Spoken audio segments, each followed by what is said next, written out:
Hello friends, आज हम बात करने वाले हैं हिंदी 11th युवक भारती जो 5वां पार्ट है मध्ययुगीन काव्य। यानी जो बीच का जो कालखंड होता है, अभी हमारा भूतकाल चल रहा है और जो पास्ट जो हमारा है उसके बीच का जो कालखंड है उसे मध्ययुगीन कहा जाता है। अब उसमें जो कविता लिखी गई है यानी मध्ययुगीन काव्य, उसके बारे में हम पढ़ने वाले हैं। और जो उसमें दो पार्ट डिवाइड किए हैं यानी अ और आ।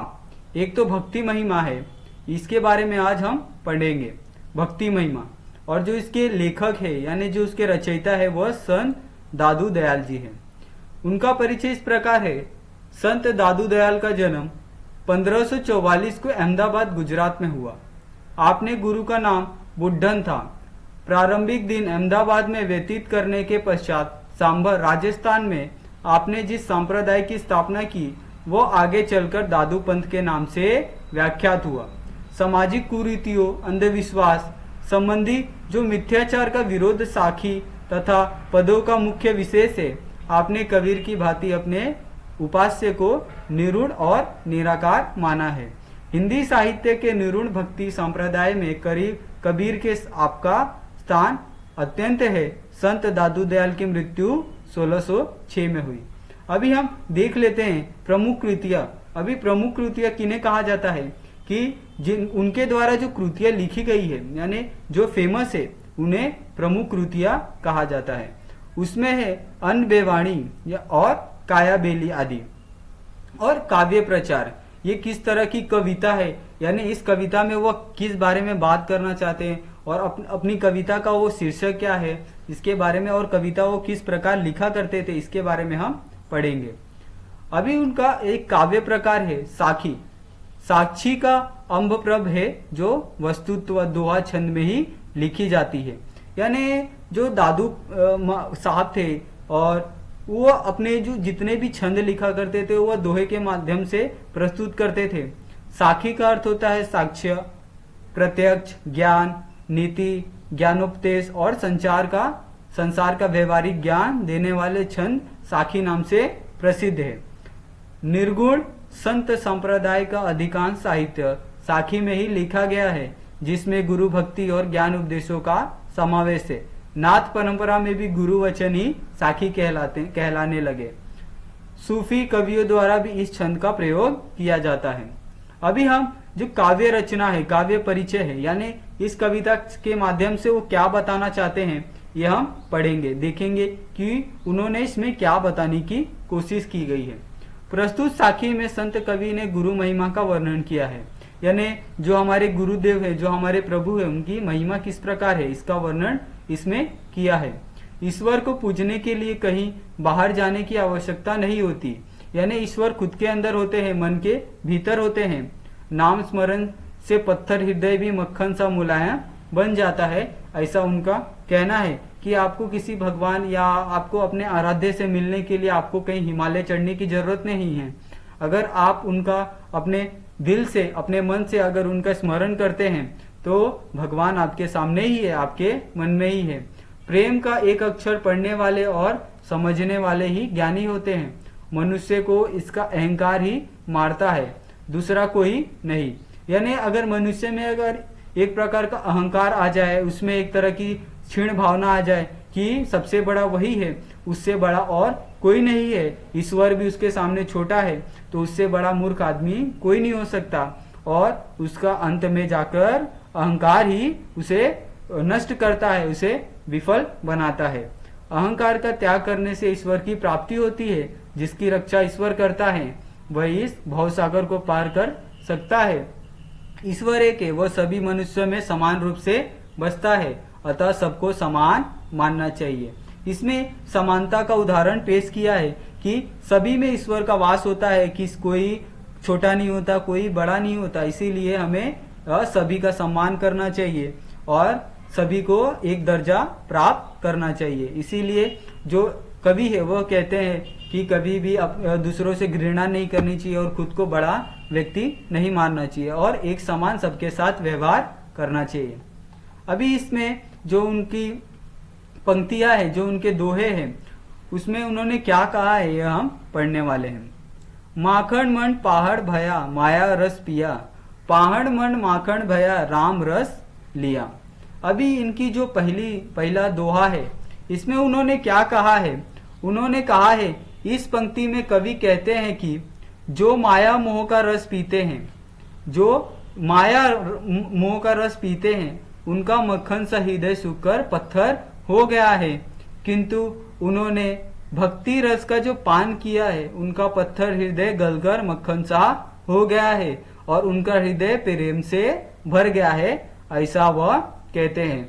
यानी कवि का कहना है कि जरूरी नहीं जो अंदर से कठोर हो, जो बाहर से कठोर दिखता है, उसका जो मन है वो भी कठोर हो, परंतु कभी कभी ऐसा होता है जो बाहर से बहुत सरल दिखता है, बहुत ही अच्छा दिखता है, परंतु अंदर से उसके अंदर बहुत ही बुराइयां भरी होती है। यही बताने की कोशिश इस जो दोहा है इसके माध्यम से किया गया है। जहां राम तहां मैं नहीं, जहां तहां नाही राम, दादू महल बारीक है दवे को नाही ठाम। अभी इसमें इस पंक्ति में और इस दोहे में क्या कहने की कोशिश की गई है कि अहंकारी जो व्यक्ति होता है वह उससे जो प्रभु होते हैं, जो उनके भगवान होते हैं, वह भी दूर रहते हैं, और जो व्यक्ति प्रेममय हो जाता है फिर उसमें अहंकार नहीं होता, यानी वो भगवान की आराधना करता है और लोगों के साथ समानता का व्यवहार करता है। मनुष्य का हृदय एक ऐसा संग्राम महल है जिसमें प्रभु और अहंकार दोनों एक साथ नहीं रह सकते। यानी अगर किसी व्यक्ति में अहंकार है तो उसमें प्रभु का वास नहीं हो सकता, परंतु यदि उसमें अहंकार नहीं है तो उसमें प्रभु का वास हो सकता है। इसके माध्यम से वही बताने की कोशिश की गई है कि अहंकार का त्याग करना एकदम अनिवार्य है। दादू गावे सुरती सो बाणी बाजे ताल, यहू मन नाचे प्रेम सो आगे दिन दयाल।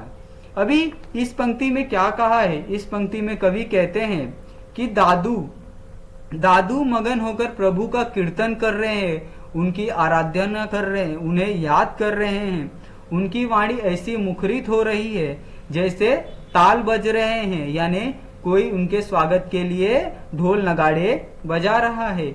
यह मन प्रमोद में नाच रहा है, खुशी में एकदम बहुत ही खुश है और प्रभु के लिए वह नाच रहे हैं, ऐसा दादू का कहना है। दादू के सम्मुख दो दीन दुखियों पर विशेष कृपा करने वाला प्रभु खड़ा है, यानी जो दीन दयाल है, जो दीन दुखियों को दुखी नहीं दे सकते, यानी जो गरीब है, जो पीड़ित है, उन्हें वह दुखी नहीं देख सकते, इसीलिए जो ईश्वर है वह सभी पे दया करते हैं।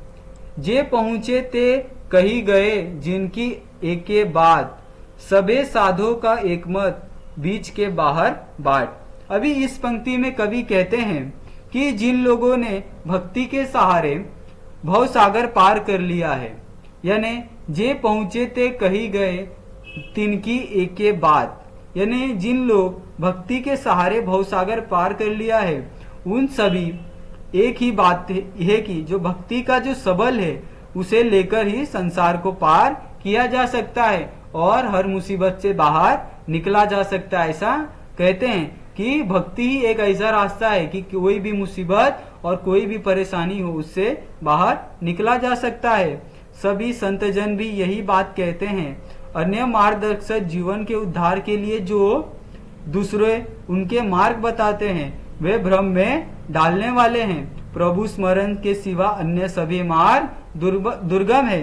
यानी इसमें सीधी तरह से एक बात कही है कि अगर आप प्रभु के रास्ते पे चलोगे तो आपको सफलता अवश्य ही मिलेगी, परंतु ऐसे मार्केट में या फिर ऐसे बहुत से लोग होते हैं आजू बाजू आपके कि जो आपको अलग अलग बातों बोल बोल के आपको भ्रमित करते हैं और आपका जो रास्ता है रोकने की प्रयास करते हैं। इसीलिए इन लोगों से बच के रहना चाहिए और दूर रहना चाहिए। दादू पाती प्रेम की बिरला बाँचे कोई, वेद पुराण पुस्तक पढ़े प्रेम बिना क्या कोई होई। अभी इस पंक्ति में कवि कहते हैं कि जो प्रेम की पाती है कोई बिरला ही पढ़ सकता है, यानी कोई महान ही पढ़ सकता है जिसका हृदय प्रेम से भरा हुआ है। यदि हृदय में जीवन और जगत के लिए प्रेम भाव नहीं है तो वेद पुराण की पुस्तकें पढ़ने से कुछ लाभ नहीं होता। यानी जो मनुष्य है अगर उसके मन में किसी प्रकार का प्रेम नहीं है तो उसे पुस्तक पढ़ के या किसी प्रकार की जो ग्रंथ है उसे पढ़ के कोई फायदा नहीं होने वाला। इसीलिए आपको पहले अपने मन में प्रेम की भावना जगानी पड़ेगी, तो ही आपका कल्याण हो पाएगा। कागज काले करी मुए केते वेद पुराण, एके आखर पीव का दादू पढ़े सुजान। अभी इसमें इस जो दोहा है इसके माध्यम से कवि क्या बताना चाहते हैं कि कितने ही लोगों ने वेद पुराणों का गहन अध्ययन किया है। यानी जो बहुत से महान महान लोग हैं जिन्होंने पूरे वेदों को पढ़ा है, उनके बारे में जाना है, उनके बारे में अध्ययन किया है, उनकी ये व्याख्या करने के लिए लिख लिख कर कागज काले कर दिए हैं, लेकिन उन्हें जीवन का सच्चा मार्ग नहीं मिला है। यानी बहुत सी पुस्तकें पढ़ने के बाद भी जो लोग हैं जो अपना अंदर का जो भक्ति भाव है वो उसे जगा नहीं पाए हैं और उसका सही अर्थ नहीं जान पाए हैं, ऐसा कहते हैं। और ये जानने के लिए उन्होंने कितने ही प्रयास किए परंतु हमेशा विफल रहे। इसीलिए जिसके अंदर प्रेम की भावना है वह थोड़ा भी पढ़ा रहेगा तो भी संसार को जानने में वह सक्षम रहेगा। बिना प्रेम और बिना भक्ति भाव के आप संसार को नहीं जान सकते, ऐसा कवि का कहना है। दादू मेरा बेरी में मुआ, मुझे न मारे कोई, मैं ही मुझको मारता, मैं मरजीवा होए। अभी इस दोहे के माध्यम से कवि कहते हैं, इस पंक्ति में कवि कहना चाहते हैं कि मेरा अहंकार, मैं ही मेरा शत्रु निकला। यानी आपका जो अहंकार है यानी जो आपका घमंड है वही आपका बहुत बड़ा शत्रु होता है, ऐसा कवि कहते हैं। और ये असली बात भी होती है कि आप जितना अपने आप को घमंड करोगे, आप जितना अपने आप को बड़ा समझने की कोशिश करोगे, आप उतने ही विफल होगे, आपको उतनी ही असफलता प्राप्त होगी। मेरे अहंकार ही मुझे मारने वाला निकले, दूसरा कोई और नहीं। यानी जो मेरे अहंकार है मुझे न मारे कोई, यानी जो मेरा अहंकार है वही मुझे मारेगा और वही मुझे विफल करेगा और मुझे आगे बढ़ने से रोकेगा, और मुझे दूसरा कोई नहीं रोक सकता। जब तक अपने अंदर बुराई ना हो तब तक आप विफल नहीं हो सकते। अगर आपके अंदर अहंकार आ गया और इस प्रकार की बुराई आ गई तो आप पीछे हो जाओगे। इसीलिए कवि कहते हैं कि जो अहंकार है वो उससे बड़ा दुश्मन आपके लिए कोई नहीं है। अब मैं स्वयं इसमें अहंकार को ही मैं मारने जा रहा हूँ। यानी जो मेरे अंदर एक अहंकार रूपी जो राक्षस बसा है, यानी जो अहंकार रूपी एक घमंड है, यानी जो एक बुरी चीज है, मैं उसे ही खत्म कर रहा हूँ ताकि मैं सफल हूँ और आगे बढ़ूं। इसके मरते ही मैं मरजीवा हो जाऊंगा, यानी मैं आगे बढ़ने लगूंगा। मरा हुआ था फिर से जी उठूंगा, एक विजेता बन जाऊंगा, ऐसा कहते हैं। जिनकी रक्षा तू करे ते उबरे करतार, जे ते छाड़े हाथ थे ते डूबे संसार। अभी इस जो दोहा है इसके माध्यम से जो कवि है वो क्या कहना चाहते हैं कि वो कहना चाहते हैं, इस पंक्ति में कवि कहते हैं कि हे सृष्टिकर्ता, यानी जिसने सृष्टि बनाई, जिसने मनुष्य की रचना की, जिसने सभी को जन्म दिया, जिसने सभी की देखभाल की, हे सृष्टिकर्ता, जिसकी रक्षा तू करता है वे संसार सागर पे पार हो जाते हैं और जिनका तू हाथ छोड़ देता है वे भव सागर में डूब जाते हैं। तेरी कृपा सज्जनों पर ही होती है। यानी जो ईश्वर रूपी भगवान है, जो सबके कर्ता धर्ता हैं, अगर आप उनसे बैर करोगे तो आप कभी सफल नहीं हो पाओगे, ऐसा कहने की कोशिश की है। यानी जो व्यक्ति अच्छा कार्य करता है, जो अच्छा कर्म करता है, भगवान भी उसी का साथ देते हैं, और जो व्यक्ति अहंकार में रहता है और दूसरों का नुकसान करने के बारे में सोचता है, भगवान भी उसकी मदद नहीं करता है, ऐसा कवि कहते हैं। आगे है, काहे को दुखी दीजिए साई है सब माही, दादू एके आत्मा दूजा कोई नाही। अभी इस पंक्ति में क्या कहने की कोशिश की गई है? इस पंक्ति में कवि कहते हैं कि हे मेरे ना समझ, हे मेरे ना समझ यानी जो व्यक्ति ज्ञानी नहीं है, जो व्यक्ति को ज्ञान नहीं है, उसे ना समझ यानी काहे को दुख दीजिए साई है सब माही। यानी जो ना समझ व्यक्ति होता है, तू क्यों किसी को दुख देता है। यानी एक जो अहंकारी व्यक्ति होता है, वह दूसरों का किस प्रकार नुकसान करे, इसके बारे में कवि कहते हैं कि तू दूसरे को दुख क्यों देता है, प्रभु तो सभी के भीतर है, क्यों तू अपने स्वामी का अपमान करता है। यानी जो प्रभु है वह कहते हैं कि मैं सभी के अंदर समान रूप से वास करता हूँ, तब तू मेरे को ही कष्ट क्यों पहुंचाता है, क्योंकि मैं तेरे में भी हूँ और तू जिसको कष्ट पहुंचा रहा है उसमें भी हूँ, इसीलिए तू उसको कष्ट न पहुंचाकर मुझे कष्ट पहुंचा रहा है। इसीलिए वो कहते हैं कि तू मेरा अपमान क्यों करता है।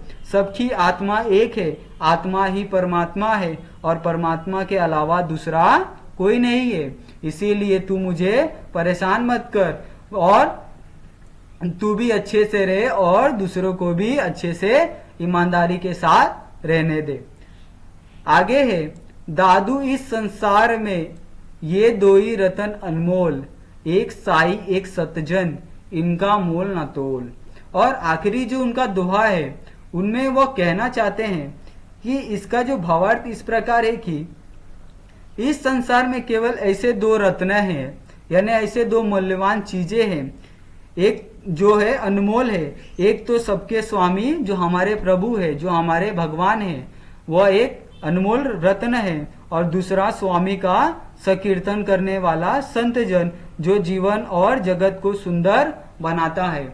यानी इस संसार में दो ही लोग जो बहुत ही महत्वपूर्ण स्थान रखते हैं, एक तो आपको शिक्षा देता है वो, और एक जो हमारे प्रभु हैं, जो हमारे सबके कर्ता धर्ता हैं, इन दोनों का आदर करना चाहिए। यानी जो एक हमारे शिक्षक होते हैं, जो हमें दुनियादारी सिखाते हैं और जीवन का मोल समझाते हैं, ये भी एक रत्न से कम और नहीं है। और दूसरे हमारे जो प्रभु हैं, जो हमारे कर्ता धर्ता हैं, ये दो अनमोल रत्न है और इनका हमेशा सम्मान करना चाहिए, इनसे कोई बैर नहीं रखनी चाहिए। इन दो रत्नों का न कोई मोल है न कोई तोल है, यानी इनकी बराबरी किसी के साथ नहीं है। ये दोनों एकदम अनमोल रत्न है, न इनका मूल्यांकन हो सकता है, न इन्हें खरीदा जा सकता है। यानी आप अपने भगवान को कभी खरीद नहीं सकते हो, और ना ही जो गुरु है आपके, उन्हें आप खरीद सकते हो और उनसे कह सकते हो कि मुझे इस संसार में योग्य बनाए, ऐसा नहीं हो सकता। गुरु है वो अपने इच्छा अनुसार आपको ज्ञान दे सकता है, या आपको कर्मों के अनुसार आपको ज्ञान प्राप्त हो सकता है। इसीलिए इन दोनों का कोई मोल नहीं है, न इनका कोई मूल्यांकन कर सकता है और ना इन्हें तोला मोला जा सकता है। इसमें कुछ शब्दार्थ हैं, जैसे पहाड़ यानी पत्थर, सुरती यानी याद स्मरण, बांचे यानी पढ़ना, मरजीवा जीवित होते हुए भी मरा हुआ, बैरानी, करतार यानी सृष्टिकर्ता, रख्या यानी रक्षा करना। अगर आपको हमारी ये जो कविता है, जो हमारे ये दोहा है, आपको पसंद आया हो, इसका अर्थ अगर मीनिंग समझा हो, तो आप हमारे चैनल को सब्सक्राइब कीजिए और हमें किसी भी परेशानी को बताने के लिए हमें कमेंट करके जरूर बताएं। धन्यवाद।